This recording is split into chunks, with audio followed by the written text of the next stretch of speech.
Everyone, please stand. How is everyone today? Only Jason responds and Greg. Thank you. How is everyone today? Welcome to the Rotary Club of Gainesville. Our meeting today for Tuesday, November 24th. Of course, it is Thanksgiving week. A lot to be thankful for.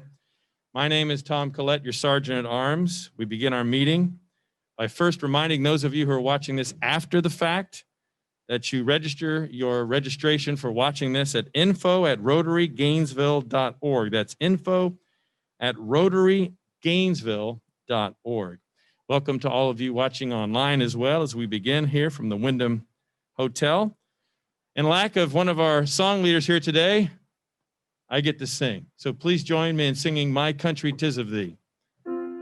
My country 'tis of thee, sweet land of liberty, of thee I sing. Land where my fathers died, land of the pilgrim's pride, from every mountainside, let freedom ring. Now please join me, place your hand over your heart as we pledge allegiance. I pledge allegiance to the flag of the United States of America and to the republic for which it stands, one nation, under God, indivisible, with liberty and justice for all. And now via Zoom, our invocation today offered by Kevin Thorpe. Kevin, it's yours. Lord, we are forever grateful for this day. Thank you for all that it means. Thank you for this special season, this special time of the year. We continue to pray your blessings upon each member of our club and all of their family members and those they are connected with. Bless today's special time of learning. It is for your sake and for your glory, we pray. Amen. Amen. Thank you, Kevin. If we have any guests here today, please remain standing with your Rotarian who has brought you. And Don Bugos.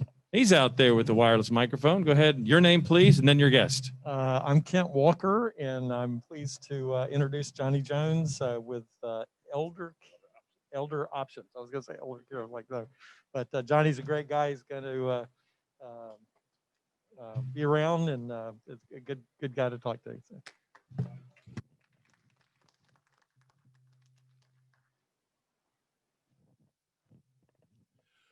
Greetings, fellow Rotarians. My name is Charles Allen. Great to see everybody today.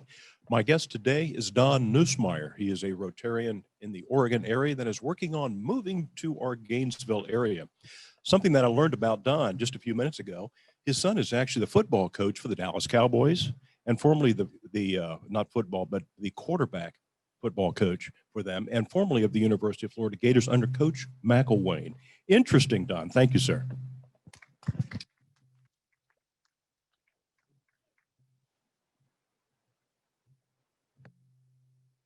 Thanks for visiting with us today. Up next, we have a couple of announcements to be made here on site. I guess Greg is up first. Greg, come on up. Greg Young, everybody. All right. Appreciate that. Thank you. So the announcement today that I'm making is concerning our board of directors. And what we are looking for is suggestions from the membership. A survey went out to suggest that board members, membership, they look at submitting 5 names of people they think would be good board members and also secretary. And it'll go before a group that will look through those names and come up with a slate of candidates that we will vote on later in the year for new board members going into the next year. So if you will look at that email, it went out last night. I probably will send it out again just to make sure everybody has seen it. And if you'll respond to that survey, that would be very helpful for us getting another slate of candidates ready for next year. Thank you very much.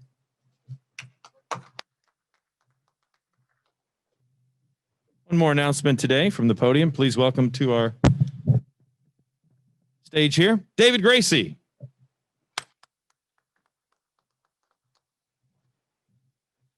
Good afternoon, everybody. I just want to give you a quick heads up reminder that we sent out a survey announcing our holiday luncheon coming up on December 15th over at the Cade Museum. And so we just want you to take a minute to complete that survey.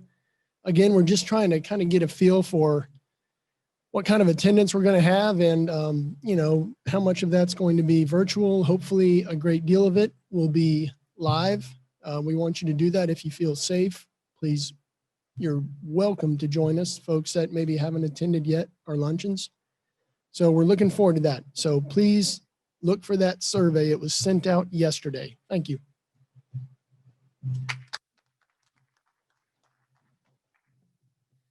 Thank you very much, David. And now we turn the meeting over to your president, Matthew Brady. Thank you. Thank you. Boy, I miss David Nicholson. You can tell when David's not here, he accounts for about 3/4 of the hype when you walk forward. So come back, David.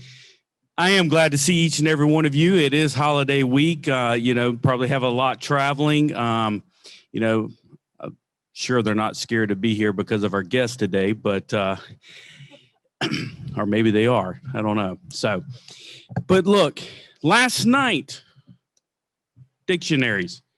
We cranked out about 2,100 dictionaries with labels, unpacked them, repacked them, grouped them up, loaded them in vehicles to be distributed in about an hour and 15 minutes.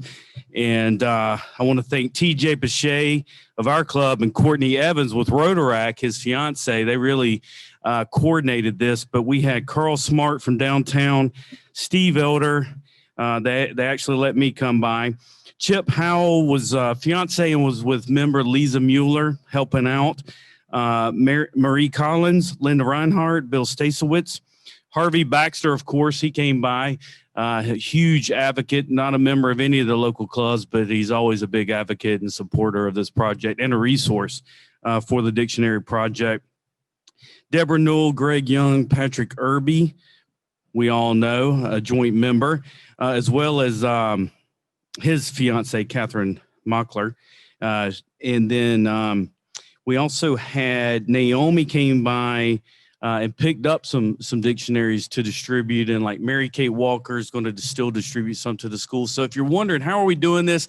Unfortunately, we will not be able to actually go in the classrooms this year, as you would expect with COVID, but they are still going to let us drop off at the school. And for digital students, they have to come every so often to the school and pick up paperwork, drop off paperwork. So the school is committed to make sure that this 2,100 plus dictionaries still reach every third grader in Alachua County this year. So thank you, club, for supporting that. And, it was a great evening. We had a lot of fun.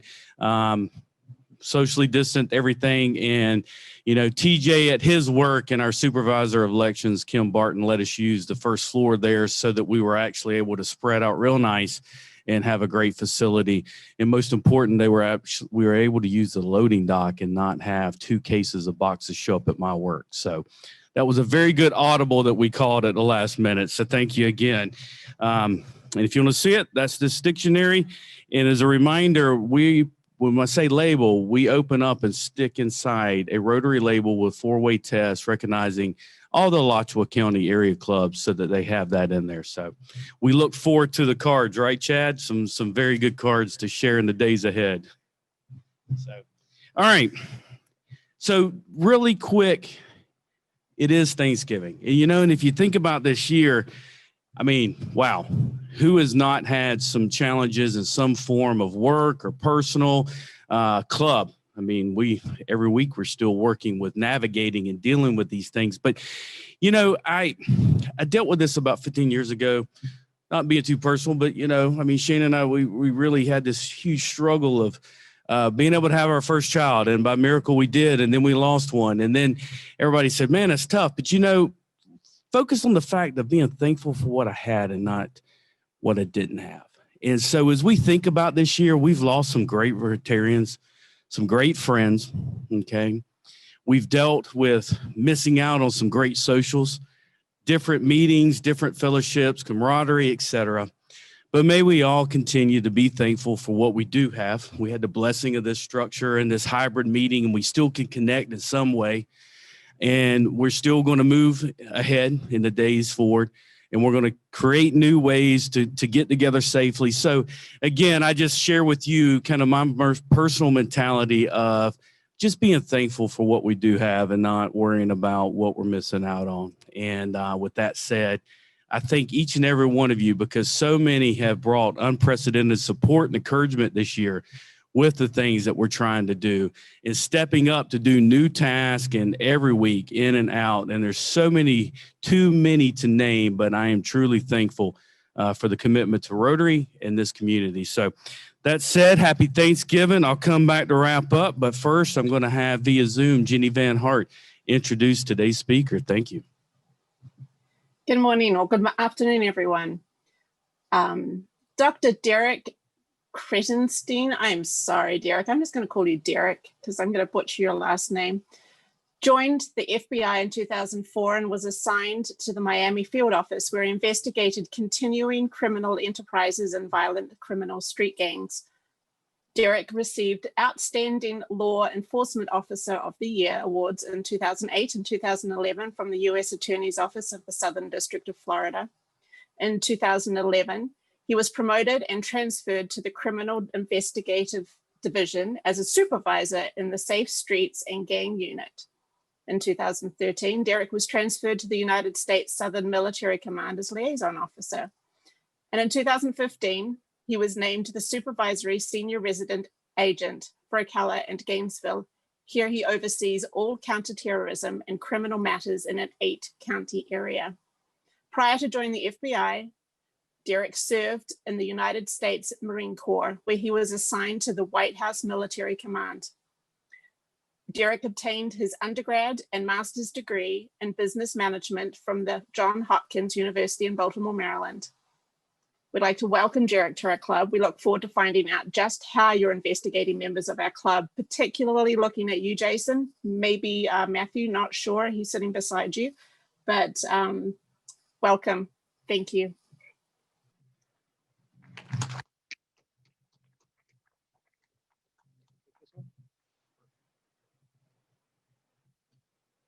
Good afternoon. Thank you for having me here. I've got a lot of slides here, and I'm not going to sit here and bore you by reading all of them, but I am going to kind of go through them and highlight some of what we do in the FBI in general, and then some of what we do particular to our 8-county AOR in the area in which you live. I'm also going to talk a little bit about some of our programs, direct you towards resources that you may be able to direct your friends or employees towards if they have issues, and talk to you a little bit about recruiting, because if you have people that are interested in the FBI, I'd love to be able to talk to them and see if they may have a future with us. So again, thank you for inviting me here today and giving me a chance to talk to you guys. So if you can go to the next slide. So the FBI, their primary role, of course, is to protect the American people from all threats, whether they're international or national, domestic threats, and to protect the Constitution, uphold the Constitution of the United States. We do this with a threat-based system. We tier our threats. Go ahead to the next one. This is the current FBI priority structure. This is how we tier our threats. This is sent out by FBI headquarters.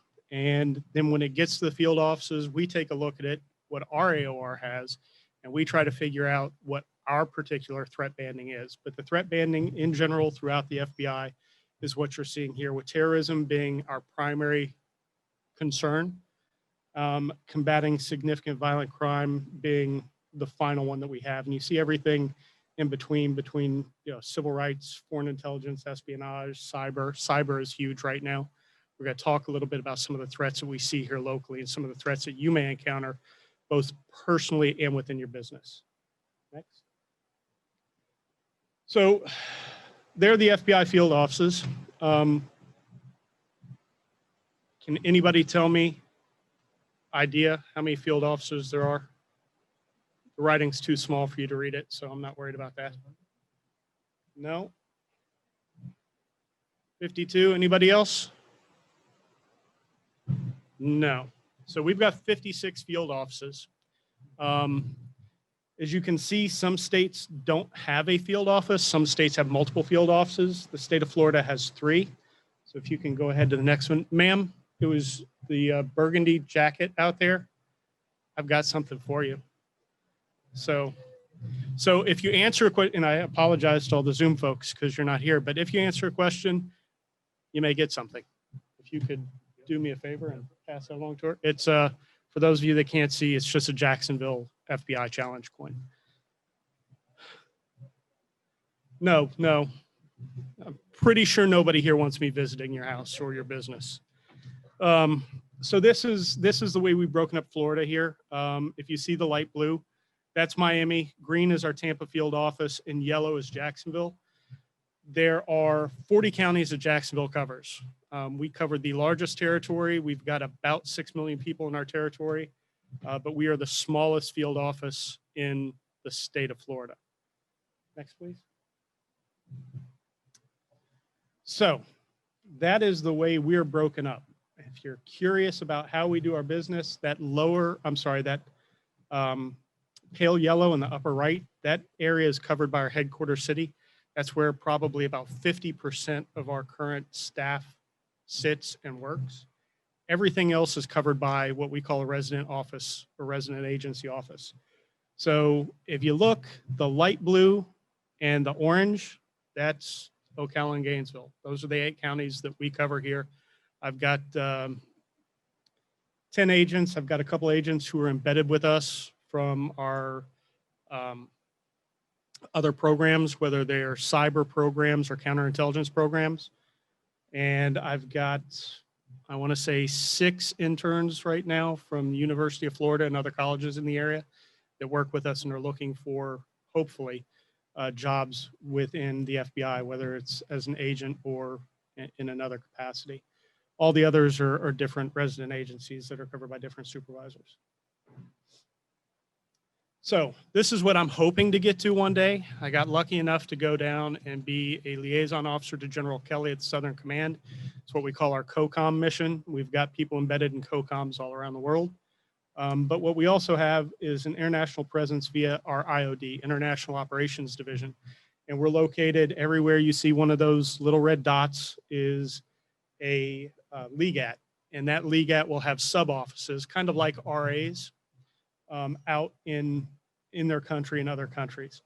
I would ask how many we have, but I'm not sure because they open and close sometimes. So next, please. So FBI Jacksonville, currently, as you see, 108 special agents. That went up. We had 90 or so, 95 maybe. We just got a bump in personnel last year with a new field office staffing strategy that came out of headquarters. One of the things that I want to point out, though, is you see the 53 task force officers that we have. I was talking to a couple gentlemen before this started. We rely heavily on our partner agencies. I've got task force officers from Alachua County Sheriff's Office, from Alachua City PD, from Gainesville PD, from University of Florida PD, Marion County, and Ocala and Citrus County. So I rely on them a lot cross-programmatically. Some are detailed towards counterterrorism, some are detailed towards violent crime. It really doesn't matter. They're there to help us partner whatever the threat may be in the particular area. There are reach back to the local police departments, local sheriff's office, so that we can combine strategies, combine resources. It's kind of that force multiplier type theory. Just like us, full background, full security clearance, and they work with us. They sit with us, generally speaking, 40 plus hours a week. Okay. These are just some photos of some of the community outreach that we do. Community outreach is especially important to us because we're a law enforcement agency, but we're also an intelligence agency. So one of the things that we do, and we do fairly well, is develop a source and intelligence database that tells us what's going on in the community. Sometimes it's members and owners of businesses, it's doctors, it's financial advisors, it's all sorts of folks who come to us and talk to us about trends that they see within their own industry that are concerning to them, whether they're trends generally or they're trends individually with certain customers that they have. We also develop sources on the street, right? We were up here 2 nights ago doing a human trafficking operation where we were looking for young women who were victims who were being trafficked by other people, whether they're men or women. And we talked to those people and tried to develop sources even down to that level. So again, intelligence is one of the things we do, and community outreach is extremely important in regards to that, as well as informing the public just about what the threats are and what our priorities are. Okay. So this is one of the things I wanted to talk about. It's the Internet Internet Crime Complaint Center, IC3. How many of you here are, by show of hands, just in the financial business of some sort? Right? Okay. So this was set up 10 or so years ago to allow people to directly report to the FBI from their computer at home or from a phone, whatever the issue is, whether it's business email compromise, romance scams, it doesn't matter. It could be, I think I know where somebody buried a body. We get all sorts of complaints to us sent online. This particular online portal is set up, generally speaking, for financial crimes. If you or somebody you know is a victim of some sort of financial crime and they want to report it to the FBI, this is the portal to do it, www.ic3.gov. And you can see total number of complaints that we've had so far, 1.7 million and $10.2 billion in total losses that have been reported to us through that system alone. That doesn't include the people that come to our office and say, I want to make an in-person report and here's all the documents. This is just the online portal. As you can see, I'm sorry, can you go back? I mentioned business email compromise, romance scam, fraud, and spoofing. Those are the top 3. Okay. IC3 Recovery Asset Team is something that's kind of new. If you believe that you have sent money somewhere, or a relative or a friend has sent money somewhere to an account and it's fraudulent, what we see a lot, especially in the real estate industry, is people will get an email. They're buying a house legitimately. They'll get an email and the email will say, okay, we're getting ready to do all the closings. We need everything wired to us. Here's our bank account. Wire us the money. And it appears to be from the company that they're dealing with. But the people have gotten in and they've spoofed the email address, or they've added one character. They may use a 1 instead of an L or something odd like that. And they end up sending the money to some account in Malaysia. And then you would think you're probably out of the $250,000 or however much you transferred. This team, what they do is, if there's 48 to 72 hours from the time that you sent the money to the time that we can get the asset recovery team on it, there's a chance that we can stop the electronic transfer of funds. So time is critically important. You're in the banking industry. Do you see this with? Fortunately, we haven't dealt with it, but we're aware of it. Okay. So it's very important. If you feel that you're the victim of this type of crime, to get the information to us as quickly as possible, to get the information to your bank as quickly as possible, so that we can try to stop that transfer of funds and pull it back into your accounts so you suffer 0 loss. Doesn't always happen, but we're fairly successful. You see a 75% or 79% recovery rate if those reports are made to us in a timely fashion. I'm not going to go into this. It's just, some fraud alert stuff. If you're doing business on the internet, odds are somebody's trying to scam you. You're going to get spear phishing, which is somebody trying to get you to click on a link, and that can do all sorts of things. It could put malware, ransomware. It could put, viruses on your computer that are monitoring your keystrokes. It can do all sorts of things. If you don't know the person that sent you an email, don't click on a link. If I don't know the person that sent me an email, I don't even open it, to be perfectly honest with you. Okay. Well, the other things, it doesn't really apply here, but who here's got kids or grandkids? All right, so we do have an FBI Safe Online Surfing. It's sos.fbi.gov. not going to go deep into the weeds on this one, but if you've got kids, you want to teach them kind of how to surf online and do it safely, because there are people out there who are targeting your children, again, like they're targeting your businesses and your email every day. And that's evidenced by the fact that I just spent 24 hours out here this weekend trying to recover children who are being victimized by human traffickers. A lot of those human traffickers are doing their business and recruiting online through social media. Yep. Again, it's, you know, I'm not going to read it, but you can see who it's designed for. It's that 3rd to 8th grade mindset. Next, please. Chasing the Dragon is a series of videos. Opiates are a huge problem. If you've seen the papers here as far as heroin overdose, fentanyl overdoses. Our area in particular, the 8 counties that we have, one county alone in the past 365 days had about that number of overdoses, with about 125 of those resulting in death before they could get there and deploy Narcan. If you know anything about Narcan, it's what they give people who overdose, and it helps bring them back. It's not cheap, it's expensive, and you guys pay for it. And that, I mean, I've seen the reports where somebody will get Narcan doses 3 times in a single day. Next.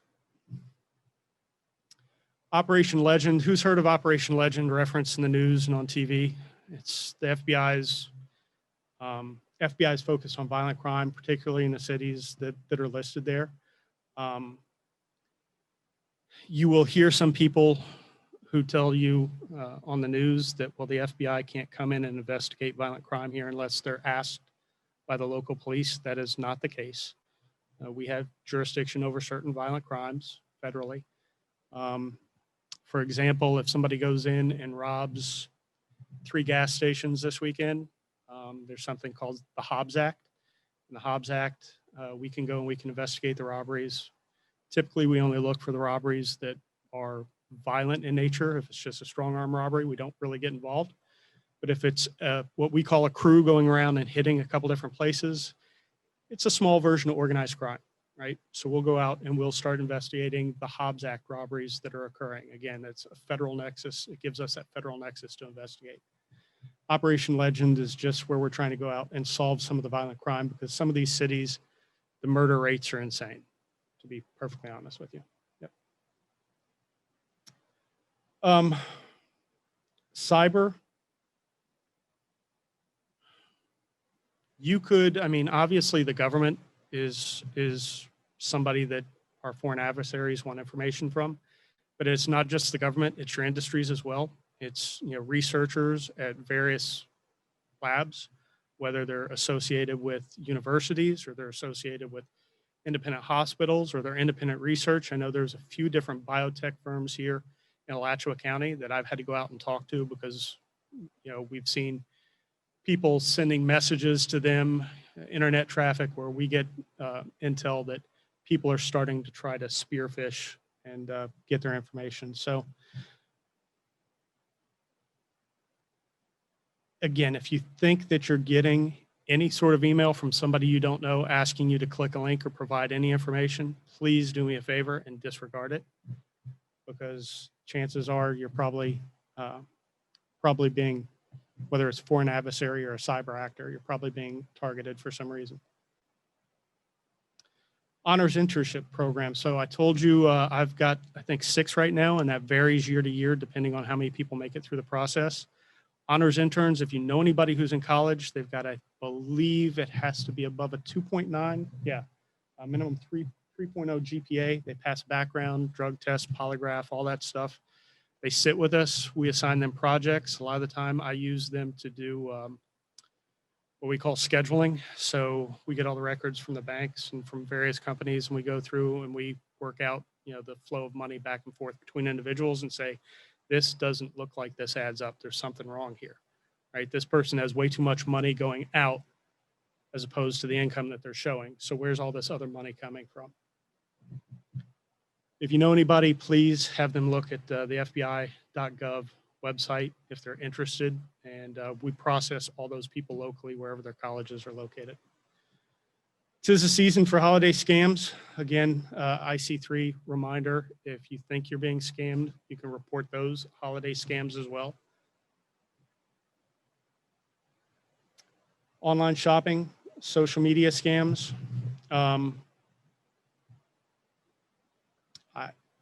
I don't want to beat a dead horse, but again, if something sounds like it's too good to be true, my mom and dad always told me it's because it was too good to be true.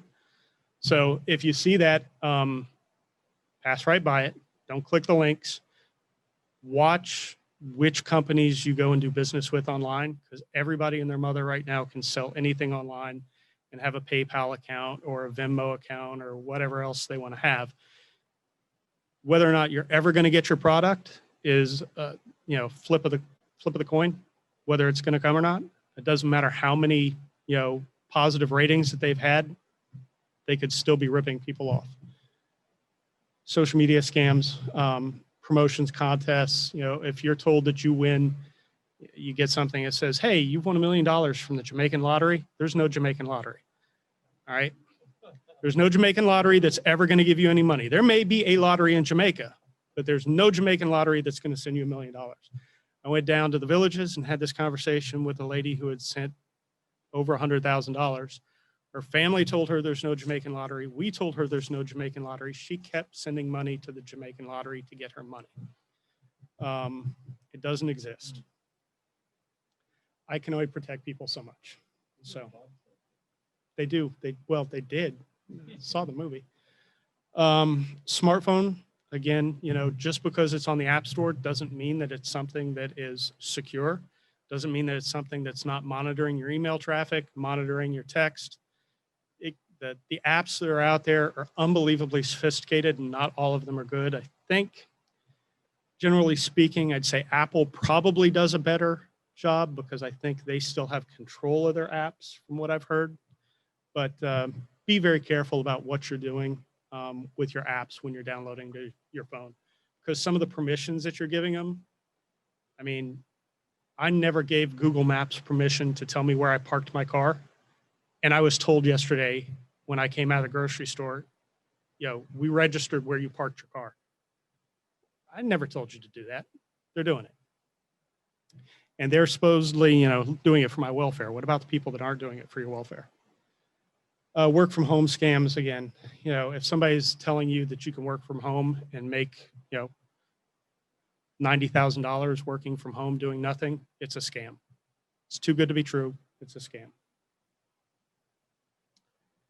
Protecting your information. If you see HTTPS, do you guys know what HTTPS means versus HTTP? I'm seeing a lot of yes nods. So one is a secure way to make sure that you are talking to the people that you think you're talking to with the HTTPS.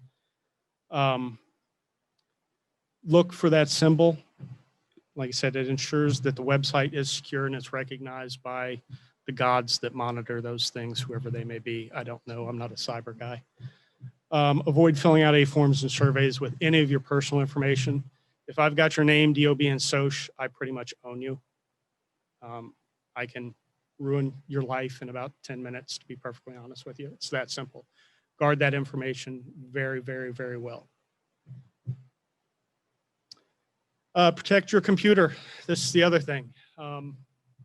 There are still people out there, believe it or not, who do denial of service attacks, brute force attacks, where all they're doing is hitting your computer with random passwords.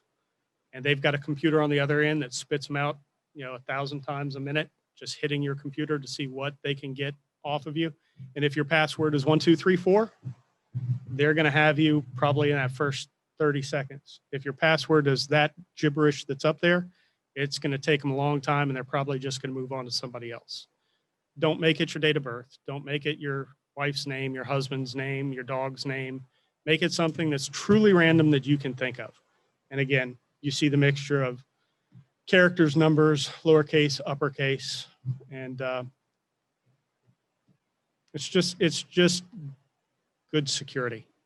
Try not to make all your passwords the same either, because if you do that, once they have one account, they've got all your accounts. So what to do? File with local law enforcement. A lot of times we get a lot of our cases referred to us by the sheriff's office, the PDs. You can file it with the IC3. A big thing is filing with credit bureaus. I can tell you I've had three credit cards compromised, and I had an account set up in my name, all my information, with Verizon. And there was about $8,000 worth of iPhones mailed to Jacksonville when I lived in Miami. And my last name's Kreitenstein. It's not like I'm Rob Smith. There's one of me in the world, and this company that set this account up knows me because I've got an account with them, and they know where I live because I pay my bill every month like I'm supposed to. They still allowed for somebody to set up an account with my name, my date of birth, my social security number, an address that I didn't live, that was not on their record with, again, my account that's in their system, and mailed all those phones to an address in Jackson. The house that was registered to the phones and the house they went and mailed to, none of it in any way come back in any way, shape, or form to me. I monitor my stuff pretty well. I still got hit. Credit bureaus, that's where I was going with this. If you are compromised, contact the 3 big credit bureaus right away. Tell them about the compromise, and if you want to, you can even freeze your credit for, I believe it's a 7-year period that they allow you to freeze it. You've got to supply them with a police report, though. So it's very important that before you do that, you make sure you've reported it to the FBI or to the police, and you get a report number. Okay. I'm not going to go into holiday scams again. That slide, if you didn't catch it, said if it's too good to be true, it's too good to be true.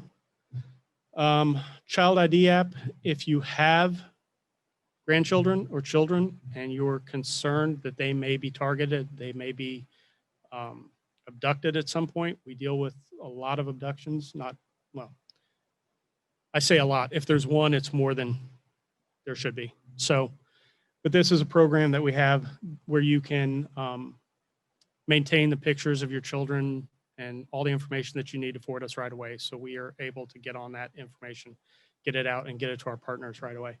Again, you can find that at the FBI.gov site. Working for the FBI. How much time do I have? I didn't set my clock up here. Okay. So we hire across 5 programs.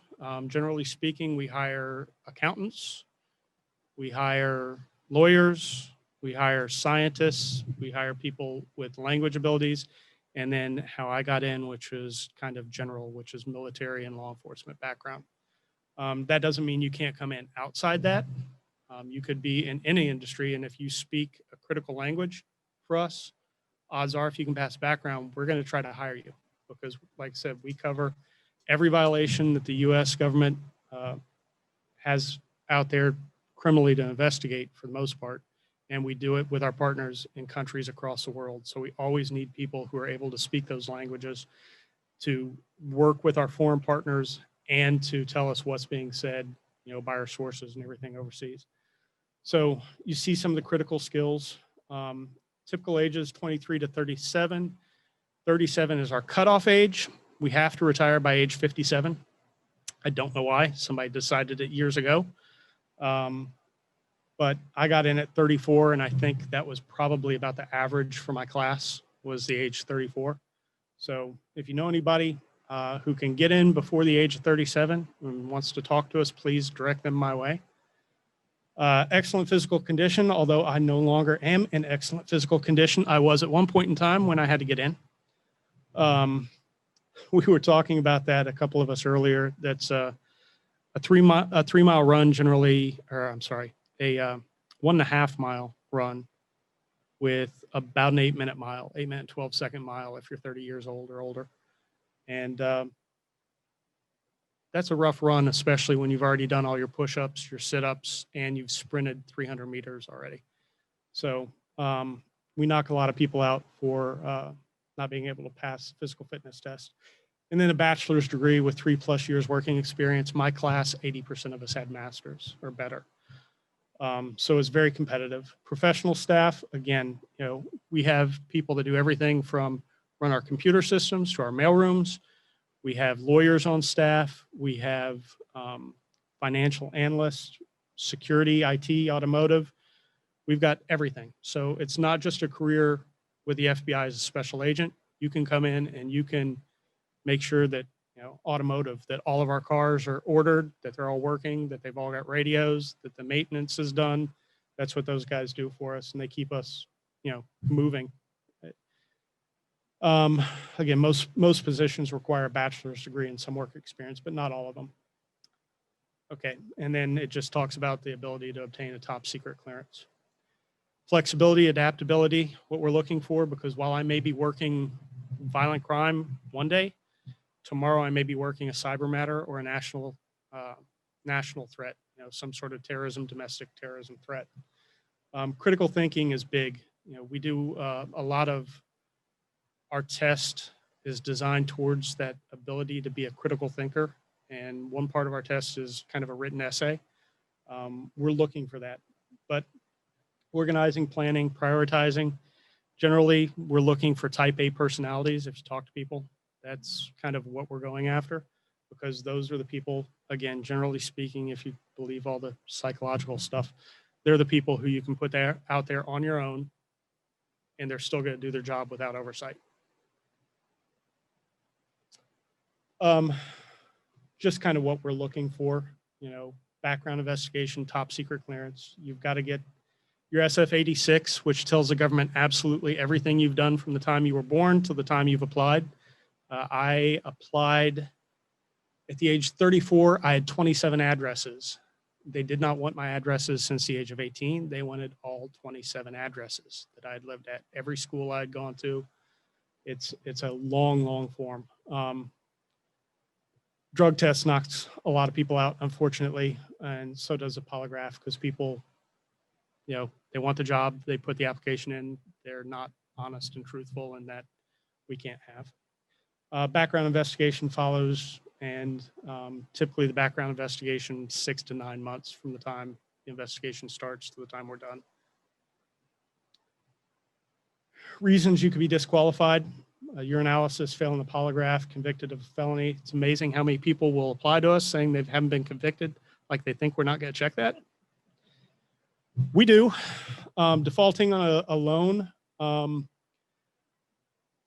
I think defaulting on certain loans, depending on like the time frame, if it's been more than 10 years, I think there's some wiggle room, depending on why it happened. But and again, failing to register with selective service if you're a male. Yes, sir. We do look at social media. I don't know as employers if you're looking at your employees' social media. Ours do. I'm prevented from expressing some of my views in public because I am a government employee. So they do look at that for us. Credit card debt gets a lot of people. You know, DUI, DWI. I actually know one guy who did get disqualified for prescription drug use. He had been prescribed something but was using it for something else. You think, you know, well, I was prescribed it, I can use it. No, it's not the case as far as our backgrounds go. And how to apply, again, go to fbijobs.gov, and you see some of the positions there that we have open. And that should be it.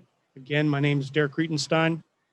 I am your local FBI rep here. I have the Ocala and the Gainesville offices. If you need anything, my phone number, my email's on there. You can see there's the Jacksonville applicant unit or email if anybody is interested. And I appreciate you guys sitting here and letting me bore you to death. Sorry about that. I know I've got kind of a monotone way of presenting, but I do have a question. Can you? Okay. Yes, sir. Hold on, take the mic. Oh, Hold on 1 second. Please. State your name too. Hi, Shane McIntosh. I want to apologize for being on my phone while you were talking, but I got an illegal charge on my cell phone dinged while you were talking, so it was very appropriate there. Human trafficking, seems to be like the last 8 or 10 months, we've done a much better job nationally on finding kids. What changed to increase that, or is it just we're publicizing it more? I think it's just more publicized than before. We try to do large national ops, and I think those probably draw more media attention than what we do on a day-to-day basis. Like I said, we were out here doing this for 2 days, Friday and Saturday, 12 hours a day, and that's not going to get in the media, but the large national ops do, and I think that's the difference. We're doing more of those.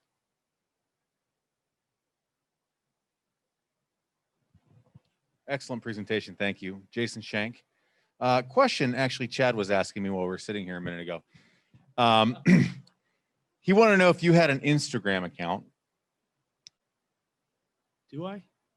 Yes. Okay. I've never posted anything on it. So would you say that Instagram is somewhat secure? Because Chad hasn't had an experience. He was talking to his significant other about getting some oysters, and all of a sudden advertisements for oysters started popping up on Instagram. And I wonder if Instagram has the ability to hear what you're talking about in your home and then pump advertisement information to you. You know, I have no clue, but I can tell you that that is not uncommon. I recently had a surgery, and it was probably the day after I started getting ads for how to sue doctors about the hernia surgery I just had. I didn't tell Google or anybody else that I had surgery, but obviously they were tracking. Like I said, Google told me where I parked my car. So yeah, there's no app out there that I trust, to be honest with you. I do personally have an Instagram account. I have never posted anything on it. And the only reason I have it is because if I want to stay in contact with my kids, that's what they use. So yeah, the phones are listening to you. They are. Yes, ma'am. Deborah Newell, thank you for your presentation. It's been very informative. Most of us in this room are over age 37. If we wanted to work for the FBI in some capacity, do you all have the ability to hire consultants that are beyond the 37-year age range? So the 37-year age limit is only for agents. All the other positions are, there's no age restriction. It is only to be an agent. I actually was at the Bonaparte Auditorium in DC at our headquarters, and they were acknowledging service awards years ago. And they acknowledged a 64-year to the Bureau Service Award to an OST, which for lack of a better way to describe it would be like a squad secretary, but they do much more. She'd been there with the Bureau that long and was still there and going. I mean, at one point she'd been in Hoover's office. So yeah, that age restriction is only for agents. Hi, thanks again. Great presentation. Brendan Shortley, 2 questions about the reporting guidelines that you went over to report to FBI versus local law enforcement. You said to do either. First of all, which would you recommend for expediency, and especially in the area of cybercrime or ransomware? I would report to your local agency right away. They are designed and they have much larger manpower. They're designed to deal with things in a more immediate sense. It's probably going to take us longer because I showed you the 8 counties that I cover. I've got 10 agents covering that. I've got 1 agent who covers white collar crime.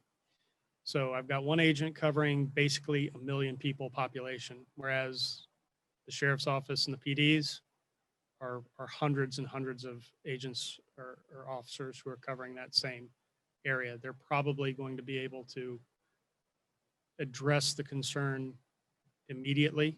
It's just going to take us longer. Okay, and you mentioned sheriff versus PD. Where, city, county, where would you recommend going first? Wherever you live. I mean, if you're in Gainesville proper, you need to make it to the Gainesville Police Department. If you're in a non-municipal area, then it should be to your county sheriff. And it wouldn't wouldn't hurt to report to IC3 also, No, correct? No, I'd still recommend reporting it to IC3, because what happens with IC3 is you may come forward and say, look, I got hit for $500 in this scam. I know it's not a lot. I know the FBI is not going to investigate a $500 loss. The sheriff, the PD, they may, but I'm looking for the multi-million-dollar loss to multiple victims, and I'm looking on a more national level, right? So what IC3 is going to do is they're going to take your information, they're going to take another 100 people who have a similar complaint.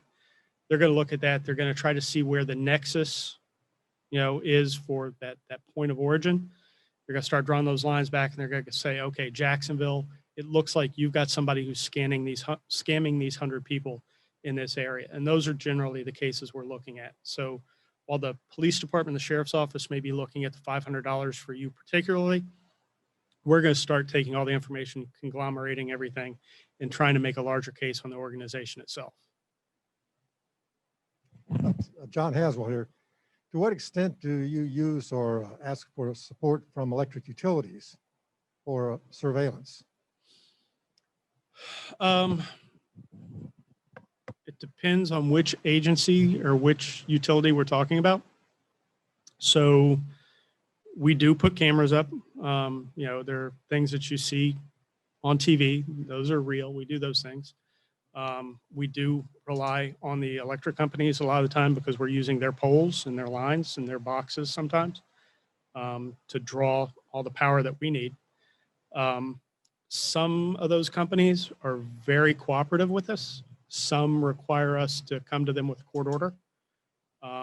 Some have told us in the past, even if you come to us with a court order, we're not going to do it unless we tell our clients, because we're a co-op and everybody owns this. It kind of depends on the company and where it is. Generally speaking, 90% of the utility departments that we deal with are very good in working with us. They work with what we call our technically trained agents to go out and install, the cameras and things like that when we're looking at, doesn't matter, a gangster's house, a mobster's house, a business that, if we think that, again, we know that this group is going out and hitting certain businesses, we may put cameras up in certain areas to monitor and see if the groups come in and are casing that particular business. So there's a lot of reasons that we do things like that. And yep. Thank you, guys.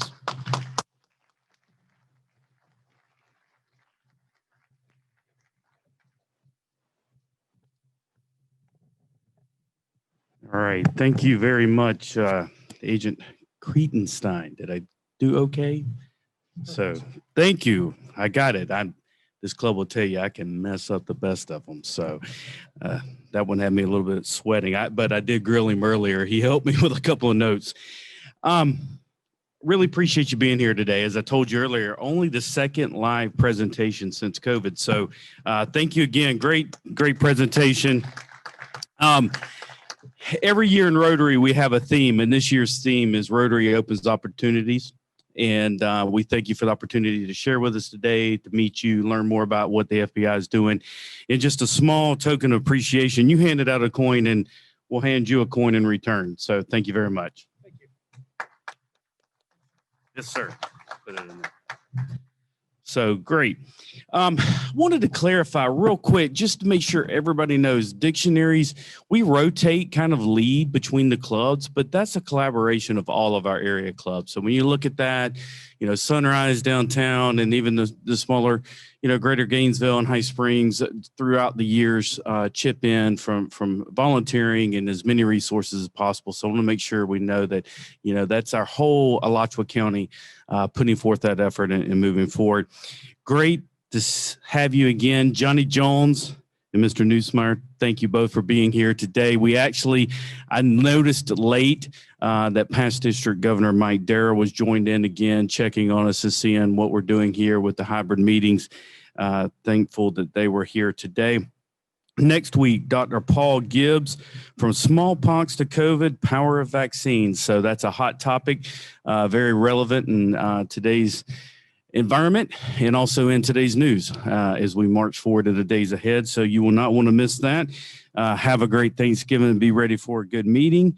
And with that said, let's end with a quote. An umpire, like a good FBI agent, is never noticed if he's doing his job. Thomas Boswell. Thank you, fellow Rotarians. Have a great Thanksgiving. See you next week.